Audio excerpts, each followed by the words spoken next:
field direction. That's why it is called as H plenty. Okay, so here in the second diagram you can see clearly.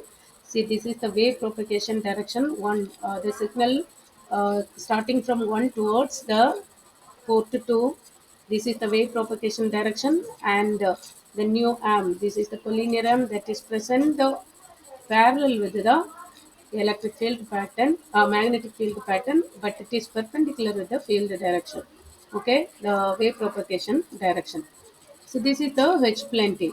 Properties of H plenty we are going to study about. The same S matrix representation we are going to use here also. And now we are going to study about the working step by step. First one is when we are applying the input to port P1 and port P3, the wave is combined at port P2 and received. Okay, the port P2, if you are collecting the output, that is the addition of port wave of port P1 and port P3. Okay, in the case of E plenty, we are getting the subtracted wave in the third arm or collinear arm. But in the case of H plenty, the addition of the two waves we are getting from port P1 and port P3. Clear? Okay. So this is the difference between H plenty and E plenty. For subtracting the wave, we should use the E plenty, and for adding the wave, we can use the H plenty. And at the same time, for splitting the power also, we can use the same H plenty.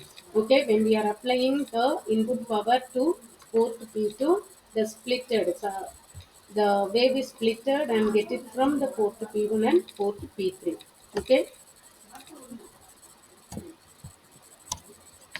Okay, this we are getting from port P1. So for addition, for adding or subtracting the microwave power, we can use the H plenty. As I told already, so this is connected mainly along with the antennas. Just we have to consider one direction wave collected by the antenna at this port P2 that can be splitted and applied to two direction towards port P1 and port P3. P3. Like the same way, the two directional wave sometimes it is directly collecting from satellite. Okay, here we can connect one antenna, here we can connect another antenna. The two signals should be collected from port P1 and port P3. That should be combined and get it from port P2. Okay, here also we can connect one antenna. These two power also can be combined and getting from port P2. This is the practical application of the H plenty. Okay, so this is the working. And one more thing, when we are applying power to only one port, okay, the power not appeared at the port P3, okay, and it is appeared to port P2, okay. In the case of H plenty, sometime now I am telling, previously first step, the power is applied to port P1 and port P3. The combined signal we can get it from port P2. But next step, if the power is applied to any one of the side port, sometimes it may be port 1 or port P3, how it will be appear? It will be appeared at port P2, but it does not appear properly to the port P3. Okay, so this is the step of H plane P mostly. See, now how we are going to solve the S matrix representation. Okay, S matrix representation is very important, and this is the actual H plenty. Here you are thinking that this H plenty, this portion is side on, why it is on the top. It's not like that. Okay, their alignment is like that. Okay, so this is H plenty only. Their photograph they have taken it like that. Okay, but this is the side arm only. See the S matrix representation. This is a three-port device. So the S matrix represented by 3 cross 3 matrix. Okay. S is equal to S11, S12 till S33.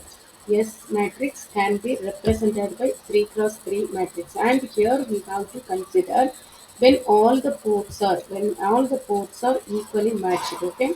When all the ports are matched with the main arm. Sometimes the port 1 is perfectly matched at the junction. Port P3 is perfectly matched, and port P2 also perfectly matched at the junction. There is no self-reflection. That should be considered as the diagonal elements are 0. S11, S22 and S33 is equal to 0.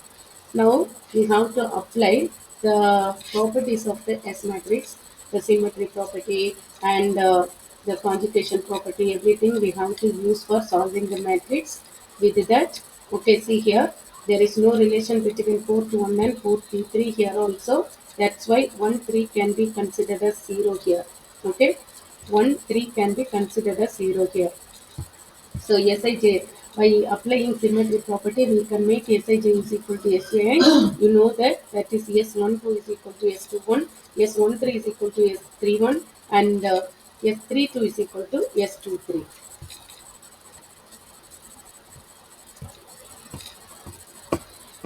See here, the port is perfectly matched means we can take the diagonal elements will be 0.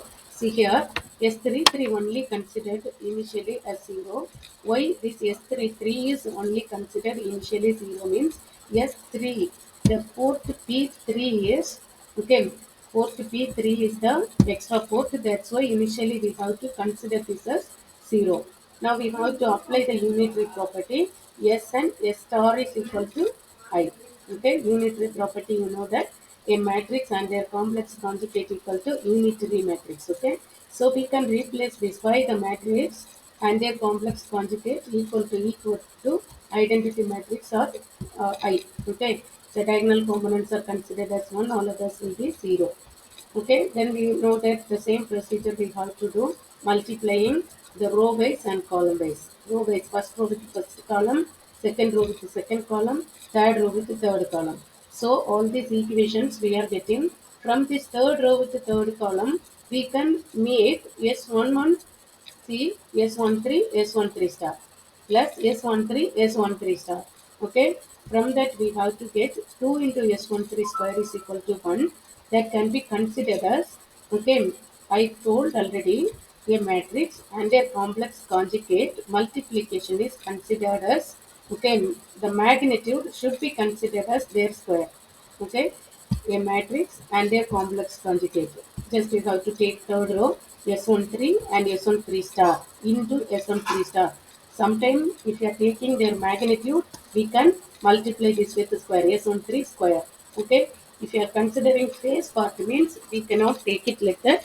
Okay, but here we are considering only magnitude, so we can consider S13 square is equal to 1. S13 is equal to 1 by root 2. From this we can take S13 is equal to 1 by root 2.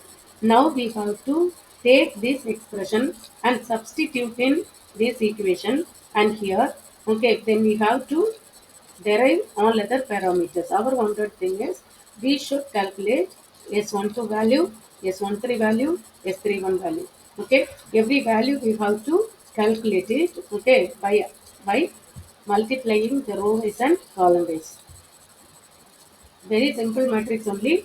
Only multiplication, normal matrix simplification only we have to use here. We have to multiply row wise and column wise. From this we have to take all the answers. See from next one assumption, S11 equal to S22. Okay, that can be substitute S13, S1 square, S11 star plus S12 star. From that we can equate this is 0. Okay, from that we can derive S12 is equal to 1 by 2 and S22 is equal to 1 by 2. Okay, nothing is there.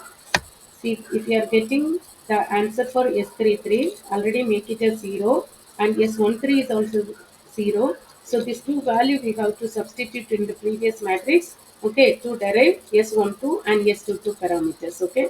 So just matrix simplification only. The simplification is also there in the equation, okay. From equation 1 we are getting S11 equal to minus S12 or S12 is equal to minus S11. Then this value we have to substitute in the equation 10. From the equation we can derive S12 equal to 1 by 2, S22 is equal to 1 by 2. Then this matrix can be replaced by, okay, next every value we should substitute in S matrix. Every parameter should be replaced by their value 1 by 2, minus 1 by 2, 1 by root 2. Okay, according to that we can substitute.